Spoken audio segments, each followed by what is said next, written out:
Hello friends, welcome to the topper junction. दोस्तों, बात करेंगे राजस्थान करंट अफेयर के साथ साथ राजस्थान के जो भी पिछले कुछ एग्जाम्स हुए हैं उनमें जो जितने भी इम्पोर्टेंट क्वेश्चंस बनते हैं या फिर जो क्वेश्चन बार बार रिपीट होते हैं उन क्वेश्चंस के बारे में डिस्कस करेंगे। ठीक है दोस्तों, तो ये क्वेश्चंस बार बार रिपीट कैसे होते हैं या फिर इनका आने का तरीका क्या है, क्या question same as it is पूछा जाता है, तो ये क्वेश्चन बार बार किस तरह से पूछे जाते हैं, हो सकता है एज इट इज आती हो या फिर इनमें क्या चेंजेस होते हैं उनके बारे में बात करेंगे। और दूसरी बात दोस्तों, करंट अफेयर को याद कैसे रखा जाए, करंट अफेयर भूल जाते हैं या फिर करंट अफेयर मिक्सअप हो जाता है, बार बार हमें एक ही ऑप्शन देखने को मिलते हैं। जैसे कोई भी इन्वेंट हुआ, कोई भी नया कुछ निर्माण हो रहा है, कहाँ पर हो रहा है, तो उन जिलों के नाम आते हैं। तो सर उसमें कन्फ्यूजन हो जाता है कि भाई जिले आते हैं ऑप्शन में, तो क्या उनका जिला टिक किया जाए, वहाँ पे हमारा क्या होता है, मिक्सअप रहता है।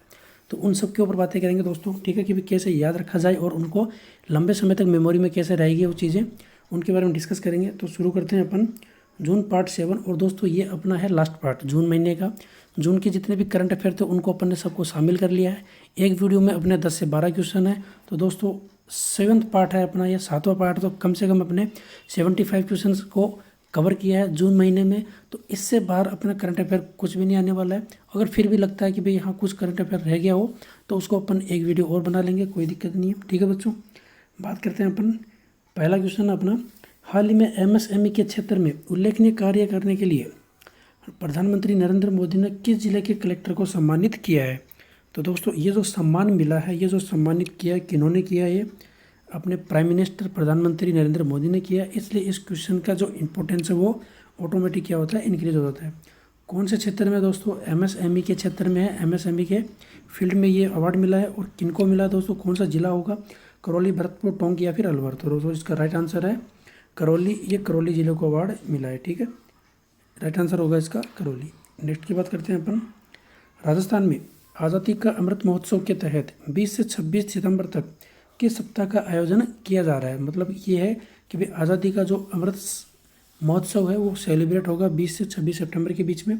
और उसके बीच में जो सप्ताह सेलिब्रेट किया जाएगा, जो ये वीक सेलिब्रेट होगा, उस वीक का क्या नाम होगा। उसका बात है ऑप्शन अपने पास में, वाणिज्य सप्ताह, कला एवं संस्कृति सप्ताह, विज्ञान एवं देश सप्ताह या फिर खेल या कला सप्ताह। तो दोस्तों इसका राइट आंसर होगा वाणिज्य सप्ताह। अब दोस्तों इंपॉर्टेंट चीज़ क्या रखनी है, अपने को याद क्या रखना है, एक तो डेट्स याद रखने के 20 से 26 सितंबर के बीच में ये होने वाला है। तो ये डेट बहुत इंपॉर्टेंट रहने वाली है, इस डेट को याद रखिएगा। दूसरा जो भी महोत्सव है वो कौन सा है, आज़ादी का अमृत महोत्सव, दोनों इंपॉर्टेंट है। ठीक है, नेक्स्ट की बात कर लेते हैं अपन।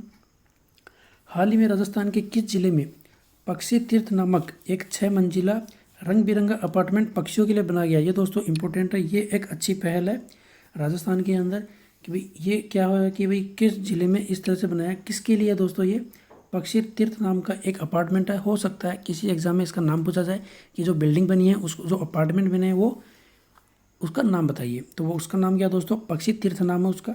सेकंड थिंग है वो कितने मंजिला है दोस्तों, वो 6 मंजिला है। तो ये भी याद रखिएगा 6 मंजिला है। तो ये पक्षियों के लिए बनाया गया। अब हो सकता है कि वहाँ पे ये पूछा जाए कि भाई किन के लिए बनाए, तो कौन से ज़िले में ये इनिशिएटिव लिया है, कौन से ज़िले में ये बनाया गया है। ऑप्शन अपने पास में सवाई माधोपुर, करौली, प्रतापगढ़ या फिर जयपुर। और दोस्तों इसका राइट आंसर होगा अपने पास में जयपुर। जयपुर इसका राइट आंसर है।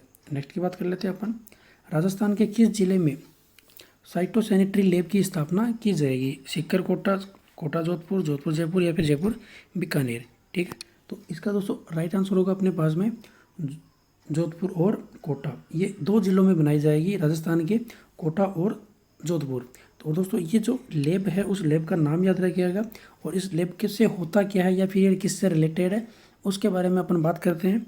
तो थोड़ा सा इसके बारे में डिस्कस कर लेते हैं अपन। विशेष रूप से कृषि फसलों में पौधों की बीमारियों को नियंत्रण करने के लिए संबंधित है ये, कि भाई जो भी पौधों को बीमारियां लगती हैं, जो भी अपने खेत के अंदर जो भी अपन फसल लगाते हैं उसके अंदर जो भी बीमारियां होती हैं उनको कंट्रोल करने के लिए, उनकी प्लानिंग कंट्रोल करने के लिए, उसके लिए ये सब बनाई जा रही है। ठीक है, नेक्स्ट की बात कर लेते हैं अपन। हाल ही में नारी शक्ति पुरस्कार 2022 से राजस्थान की किस महिला को दिया गया। ये सम्मान जो है वो किस महिला को दिया गया है, कौन सी महिला को ये सम्मान मिला है, किनको पुरस्कृत किया गया है। ऑप्शन अपने पास में बतुल बेगम, मोहसिन खान, अवनी लेखरा एंड मिताली राज। तो ये राइट आंसर होगा दोस्तों इसका बतुल बेगम। बतुल बेगम को ये पुरस्कार मिला है। ठीक है, और ये कौन सा पुरस्कार है? तो कैटेगरी हमेशा याद रखिएगा, क्योंकि जो ऑप्शंस हैं वो हमेशा क्या करते हैं, कन्फ्यूजन करते हैं। अब स्टूडेंट बोलते हैं कि सर ये अवनी लेखरा हमेशा ऑप्शन में मिल जाता है। तो जो जिस अवार्ड में, जिस भी फील्ड में इन्होंने गोल्ड मेडल जीता था, जहाँ भी इन्होंने अपना प्रदर्शन दिखाया था, उसको याद रखिएगा। तो अपने को नाम याद नहीं रखा, क्योंकि अवनी लेखरा यहाँ पे भी है, तो हो सकता है अपन ने एक नाम याद रखा हो तो अपन ने टिक कर देते हैं, फिर सोचते हैं हाँ सही होगा। तो ऐसे क्वेश्चन क्या होते हैं, गलत हो जाते हैं, कन्फ्यूजन यहाँ पे होते हैं। नारी शक्ति पुरस्कार 2022, ठीक है। नेक्स्ट की बात कर लेते हैं हम। राजस्थान हाई कोर्ट में अतिरिक्त सॉलिसिटर जनरल के रूप में किसे नियुक्त किया गया है? ऑप्शन अपने पास में राजदीपक रस्तोगी, मोहन मालवीय, एस एस शिंदे और महेंद्र कुमार शर्मा। तो इसका राइट आंसर होगा दोस्तों राजदीपक रस्तोगी। इनको मिला है ये, सॉरी इनको नियुक्त किया है, इनको अपॉइंटमेंट हुई है, ठीक है। अब दोस्तों ये अपॉइंटमेंट हुआ है राजदीपक रस्तोगी का। तो अब यहाँ से अपने पास एक क्वेश्चन और बनता है कि भाई जो भी अपॉइंटमेंट बने हैं, देखो दोस्तों यहाँ पे अपने क्या है, अतिरिक्त सॉलिसिटर जनरल बनाया। अब यहाँ पे एक ऑप्शन है एस एस शिंदे, ये अभी फिलहाल में इनका अपॉइंटमेंट हुआ था, इनका नियुक्ति हुआ था। और इनका पद क्या था दोस्तों, किस पद पे इनको नियुक्त किया गया था, वो आप मुझे कमेंट बॉक्स में कमेंट करके बताइए, ठीक है। नेक्स्ट की बात कर लेते हैं अपन। उत्तर पश्चिम रेलवे का देश का पहला अत्याधुनिक रेलवे ट्रैक का निर्माण कहाँ किया जाएगा? किसके द्वारा किया जाएगा दोस्तों, ये भी इंपॉर्टेंट है। तो ये किसके द्वारा किया जा रहा है? उत्तर पश्चिमी रेलवे के द्वारा किया जा रहा है। और ये देश का कौन सा है, पहला अत्याधुनिक रेलवे ट्रैक का निर्माण हो रहा है। और ये कहाँ पे होगा? ऑप्शन अपने पास में फुलेरा, भगत की कोठी, नावा सिटी या फिर जगतपुरा। जगतपुरा जयपुर में आता है दोस्तों, और नावा सिटी में ये उसका राइट आंसर है, नावा सिटी में होगा। और ये नावा सिटी कहाँ पर आता है दोस्तों, ये आता है नागौर के अंदर, ठीक है। नेक्स्ट की बात कर लेते हैं अपन। हाल ही में देश का सबसे व्यस्त एयरपोर्ट, बिजीएस्ट एयरपोर्ट बोलते हैं इसको। अगर किसी स्टूडेंट को व्यस्त समझ में नहीं आ रहा हो तो इसकी स्पेलिंग होती है दोस्तों बिजीएस्ट।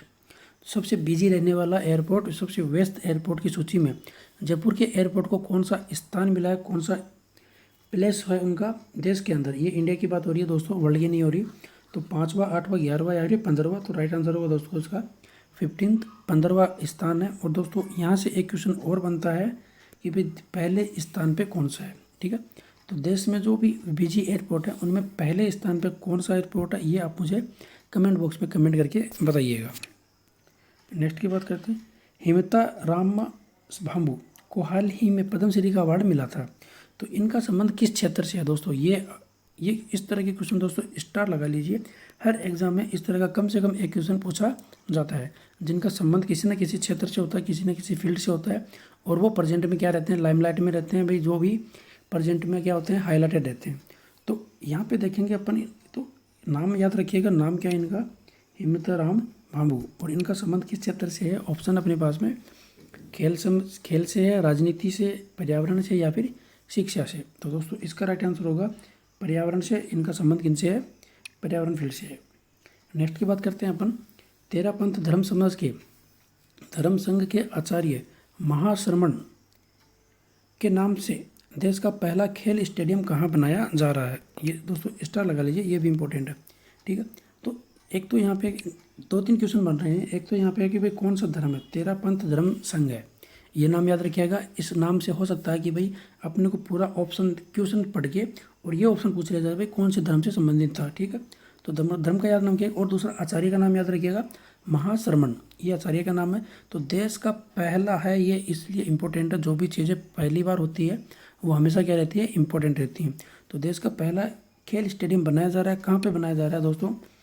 ऑप्शन अपने पास में चौपगांव जयपुर में, नवलगढ़ झुंझुनू में, मोमासर बीकानेर या फिर खेड़ली अलवर में। तो इसका दोस्तों राइट आंसर होगा मोमासर बीकानेर में, ये बीकानेर में बनाया जा रहा है। और दोस्तों यहाँ से जो ऑप्शन आपको दिख रहे हैं वहाँ से एक क्वेश्चन आपके पास और है कि भाई जो ऑप्शन में है अपने पास में चौपगांव, ये भी फिलहाल क्या था, हाईलाइटेड था, ये भी फिलहाल क्या था, लाइमलाइट में था। और ये क्यों था, इसके बारे में थोड़ा सा अपन डिस्कस करेंगे कि भाई चौपगांव के बारे में इतना हाईलाइटेड क्यों रहे थे। दोस्तों ये हाईलाइटेड है कि भाई एक स्टेडियम बन रहा है क्रिकेट का, और जो वर्ल्ड में क्या है, 3rd नंबर पे है लार्जेस्ट के अंदर। वर्ल्ड में 3रे नंबर पे सबसे बड़ा स्टेडियम बनने जा रहा है, वो कहाँ पे बनेगा? चौपगांव जयपुर में बनेगा, ठीक है। और ये जो वर्ल्ड में 3rd नंबर पे है और इंडिया में कितने नंबर पे है दोस्तों? 2nd नंबर पे है, ठीक है। तो यहाँ से 2 क्वेश्चन और बनने जा रहे हैं कि भाई एक तो वर्ल्ड में 1st नंबर पे कौन सा है और इंडिया में 1st नंबर पे कौन सा है। इंडिया का 2nd नंबर पे ये स्टेडियम बनेगा चौपगांव में। तो जो 1st नंबर पे स्टेडियम है वो कौन सा है दोस्तों? कमेंट बॉक्स में कमेंट करके बताइएगा, ठीक है। नेक्स्ट की बात कर लेते हैं अपन। देश का पहला हाइब्रिड पवन एवं सौर ऊर्जा संयंत्र कहाँ शुरू किया जा रहा है? ऑप्शन अपने पास में बीकानेर, धौलपुर, करौली और जैसलमेर। और इसका राइट आंसर होगा दोस्तों जैसलमेर। ये जैसलमेर में शुरू किया जा रहा है। ठीक है, तो ये थे अपने कुछ करंट अफेयर प्रेजेंट में जून महीने के जो भी रिमेनिंग करंट अफेयर थे उनकी बात करिए अपन ने। अब दोस्तों बात करते हैं अपन करंट अफेयर याद कैसे रही रहता है, करंट अफेयर के बारे में कैसे कि भाई हमें याद नहीं रहता या फिर कन्फ्यूजन होता था। तो दोस्तों यहाँ से मैं एक ही चीज़ बताना चाहूँगा आपको, जितने भी करंट अफेयर डिस्ट्रिक्ट्स को लेके आते हैं जो हमेशा क्या करते हैं कन्फ्यूजन करते हैं, तो एक ब्लैंक पेज लीजिएगा, उनमें आप कॉलम बनाइएगा और यहाँ पे डिस्ट्रिक्ट्स के नाम लिख लीजिए। जैसे सीकर डिस्ट्रिक्ट है तो यहाँ पे सीकर आ जाएगा, यहाँ पे जयपुर आ जाएगा, यहाँ पे अगर अलवर है तो अलवर आ जाएगा, अजमेर है तो अजमेर आ जाएगा। जो भी चीज़ें जिस ज़िले में घट रही है उसको आप पॉइंट टू पॉइंट नोट करते जाइए। और एग्ज़ाम जैसे अभी एग्ज़ाम होने वाली है 6 तारीख को, इमेजिन दैट 6 तारीख को एग्ज़ाम है, तो एग्ज़ाम से एक दिन पहले आपको कुछ भी नहीं पढ़ना चाहिए, ऐसा मेरा मानना है और ऐसा सभी एक्सपर्ट्स का मानना है। सेकेंड थिंग ये है कि भाई इसके अंदर आपको याद कैसे रहेगा, आपने सब कुछ करंट अफेयर पढ़ा है और लिखा है, उसको आप 2 दिन पहले एक बार सरसरी नज़र से रिवाइज कर दीजिए कि भाई सीकर ज़िले में क्या क्या है, ये ज़िला सीकर ज़िले में है, या जयपुर ज़िले में है, तो उस चीज़ों को क्या क्षेत्र से याद रहेगी। क्षेत्र का मतलब हो गया कि भाई आप सीकर के क्षेत्र में अगर कोई जीके पढ़ रहे हो तो सीकर से उसको रिलेट करके पढ़िए कि भाई ये चीज़ें सीकर में अगर आपने कभी विचरण किया और गए हो। जैसे जयपुर है तो जयपुर में आप कभी कहीं रुके हो या फिर गए हो, कि एग्जाम देने गए हो, तो उस सेंटर से रिलेटेड या फिर किसी से भी पॉइंट आउट करके उस चीज़ को पढ़िए, वो आपको लंबे समय तक याद रखने में हेल्प रहेगा। एक बार इसको ट्राई कीजिएगा, अगर नहीं रहे तो कमेंट कीजिए कि सर हमने ऐसा किया था और हमें ऐसा याद नहीं रहा या फिर कन्फ्यूजन हो रहा है। ठीक है, मैंने अप्लाई किया था और इसमें 100% सक्सेस मिली थी, तो आपको भी मिलेगी। ठीक है, नेक्स्ट की बात कर लेते हैं अपन पिछले कुछ एग्जाम्स में आए हुए इंपॉर्टेंट क्वेश्चंस के बारे में। जैसलमेर के नरेश कुल देवी के रूप में किस देवी की पूजा करते हैं? ये पूछा गया था दोस्तों RS 1996 में, और ये अभी हाल ही में लाइमलाइट में क्यों आया, हाईलाइट क्यों हुआ, क्योंकि जो भी प्रेजेंट में पिछले एक महीने में जितने भी पेपर हुए हैं, जैसे 18 जून को पेपर हुआ था दोस्तों कंप्यूटर अनुदेशक का हुआ था, 28 और 29 तारीख को पेपर हुआ था दोस्तों, अभी हाल ही में नेटबंदी की वजह से किसी के पास पहुंच नहीं पाया होगा, लेकिन वो पेपर अभी 28 और 29 तारीख को पेपर चल रहा था प्रयोगशाला सहायक का, लैब असिस्टेंट का। तो इनके अंदर जो भी क्वेश्चन पूछे गए थे वो कुलदेवी से रिलेटेड क्वेश्चन पूछे गए थे। तो ये क्वेश्चन से यहाँ से इंपॉर्टेंट बनता है, क्योंकि ये कभी ना कभी एग्जाम में पूछा गया है, तो वो भी क्या बनता है अपने आप में इंपॉर्टेंस रखता है। ठीक है, तो जैसलमेर के नरेश कुल देवी, तो यहाँ पे देखो दोस्तों एक चीज़ हो रहा है, जैसलमेर का है, तो इसी तरह से अगर किसी डिस्ट्रिक्ट में और कोई कुल देवी है तो वहाँ पे किस देवी की पूजा होती है या फिर कौन से देवता वहाँ पे पूजे जाते हैं, उनके बारे में आपको स्टडी करनी है। वो आपको आने वाले एग्जाम्स में 100% देखने को मिलेगा। ठीक है, ऑप्शन अपने पास में करणी माता, अन्नपूर्णा, नग्नची या फिर स्वागिया देवी। राइट आंसर होगा दोस्तों इसका स्वागिया देवी। ठीक है, नेक्स्ट की बात कर लेते हैं अपन, प्लान क्या है? अब दोस्तों यहाँ पे ये वर्ड ऐसा है जिसमें कन्फ्यूजन रहता है। अब ये प्लान है तो फिर ऐसा अपने माइंड में आता है कि PLAN प्लान का मतलब होता है योजनाएं बनाना, कि भाई प्लानिंग क्या है। दोस्तों ये वो वर्ड नहीं है, प्लानिंग वाला वर्ड बिल्कुल भी नहीं है, प्लान अलग वर्ड होता है। यहाँ पे अपने पास ऑप्शन है, और ये हाल ही में दिसंबर में वीडियो का जो एग्ज़ाम हुआ था 28 दिसंबर को, उसमें पूछा गया था। ठीक है, ऑप्शन अपने पास में एक लोक वाद्य यंत्र है, घोड़े पर रखे जाने वाली काठी है जो जिसके ऊपर अपन बैठते हैं, ऊँट पर रखे जाने वाली काठी है जिसके ऊपर सवारी करते हैं या फिर जो भी घूमने के लिए आते हैं उनके जो बैठा जाए उस काठी का बात हो रहा है, या फिर कोई विवाह की एक रस्म है। तो दोस्तों यहाँ पे इसका राइट आंसर होगा ऊँट पर रखे जाने वाली एक काठी, उसको क्या बोलते हैं, प्लान बोलते हैं। ठीक है, नेक्स्ट की बात कर लेते हैं अपन, माही सुगंधा किस फसल की किस्म है? ये पूछा गया था दोस्तों लैब असिस्टेंट 28 जून 2022। इसका मतलब 2-3 दिन पहले जो पेपर हुआ था उसके बारे में जिक्र हो रहा है। माही सुगंधा कौन सी फसल से रिलेटेड है, कौन सी फसल की किस्म है? गेहूं, कपास, मक्का या फिर धान, जिसको चावल बोलते हैं। ठीक है, राइट आंसर होगा दोस्तों इसका धान, चावल। ओके, अब दोस्तों यहाँ से क्या बनता है इंपॉर्टेंट कि भाई माही सुगंधा पूछा गया है कि भाई फसल की किस्म, तो जो भी फसल अपने राजस्थान में बोई जाती है उस फसल की जितनी भी किस्में हैं उन किस्म को याद रखिएगा, वो हमेशा क्या बनेगी, इंपॉर्टेंट बनेगी आगे आने वाले पेपर के लिए। ठीक है, नेक्स्ट की बात कर लेते हैं अपन, 13 ताली नृत्य में किस लोक देवता का यशोगान किया जाता है? ऑप्शन अपने पास में तेजाजी, रामदेव जी, पाबू जी या फिर देव नारायण जी। अब दोस्तों ये पूछा गया था 28 दिसंबर ये 2011 लिखा है दोस्तों, यहाँ पे इसको काट दीजिएगा, ये 2021 है। ठीक है, तो 28 दिसंबर 2021 को पूछा गया था, ये वीडियो के एग्जाम में पूछा गया था। 13 तारीख नृत्य में कौन सा लेख देता? ऑप्शन अपने पास में, और दोस्तों इसका राइट आंसर होगा रामदेव जी। रामदेव जी इसका राइट आंसर है। अब दोस्तों यहाँ से इंपॉर्टेंट चीज़ ये बनती है कि जितने भी अपने पास नृत्य हैं, और अगर किसी नृत्य में लोक देवता का यशोगान होता है या फिर उनका जिक्र किया जाता है, तो वो क्वेश्चन आपके आने वाले एग्जाम्स के लिए इंपॉर्टेंट बनता है। क्योंकि देखो दोस्तों, पेपर सेट हमेशा इसी तरह से होता है, एक टॉपिक हुआ, उसी टॉपिक से रिलेटेड अगर अगले एग्जाम में कोई क्वेश्चन आ रहा है तो वो हो सकता है हूबहू नहीं आके उसी से रिलेटेड या उसी की तरह कॉपी करके दूसरा पूछा जाए। ठीक है, नेक्स्ट की बात करते हैं अपन। मोतीलाल तेजावत ने भीलों का आंदोलन कहाँ से शुरू किया था? ये दोस्तों पूछा गया था लैब असिस्टेंट, 26 जून 2022 के पेपर में पूछा गया था, जो फिलहाल अभी हाल ही में हुआ है पेपर, कल परसों की बात है। तो ये एक तो नाम याद रखिएगा, कौन है? मोतीलाल तेजावत। और कौन सा आंदोलन था दोस्तों? भीलों का आंदोलन था। कहाँ से शुरू हुआ था? ऑप्शन अपने पास में सिरोही, जाडोल, भूला या फिर बलौरिया। और इसका दोस्तों राइट आंसर होगा अपने पास में सिरोही। ये सिरोही से स्टार्ट हुआ था। थोड़ा सा इसके बारे में जिक्र कर लेते हैं, पढ़ लेते हैं अपन कि भाई इसके बारे में क्या क्या हुआ था। तो ये इसकी थोड़ा सा डिस्क्रिप्शन है कि भाई अगर कोई कन्फ्यूजन हो। और दोस्तों डिस्क्रिप्शन लेना इसलिए इम्पोर्टेंट था क्योंकि यहाँ पे देखो दोस्तों, जिन भी जिलों से ये आंदोलन स्टार्ट हुआ था उनका नाम दिया गया है अपने पास, ईडर, डूंगरपुर, सिरोही या दाता। अब हो सकता है कि भाई इन चारों में से कोई भी एक नाम आपके पास ऑप्शन में मिल जाए कि भाई यहाँ से शुरू हुआ था, तो वो अपना क्या होगा? राइट आंसर होगा। सेकंड थिंग ये होगा कि भाई 3 कोई ऑप्शन आ जाएंगे, या फिर एक ऑप्शन ये होगा, या फिर अपने पास 3 ऑप्शन ये दे देंगे, कोई एक दूसरा होगा कि भाई कहाँ से शुरू नहीं हुआ था, तो वो भी क्या होगा? अपना राइट आंसर होगा। ठीक है, तो ये जो डिस्क्रिप्शन है इसको पढ़ लीजिएगा दोस्तों, क्या क्या है इसमें, जगह का नाम याद रखिएगा। ठीक है, नेक्स्ट की बात करते हैं अपन। मारवाड़ का भोला बिसरा नायक किसे कहा जाता है? ये दोस्तों कंप्यूटर अनुदेशक में पूछा गया था, और एग्जाम कब हुआ था दोस्तों? 18 जून 2022, मतलब फिलहाल हाल ही में एक एग्जाम हुआ था कंप्यूटर अनुदेशक का, उसमें पूछा गया था मारवाड़ का भोला बिसरा नायक किसे कहा जाता है? ऑप्शन अपने पास में राव गंगदेव जी, महाराज अजीत सिंह जी, राव चंद्रसेन या फिर सूरसेन।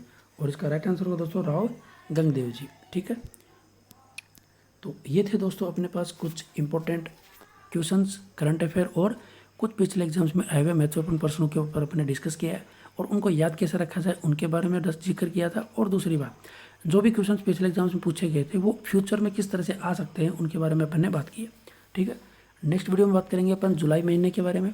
ठीक है, तब तक के लिए थैंक यू, धन्यवाद।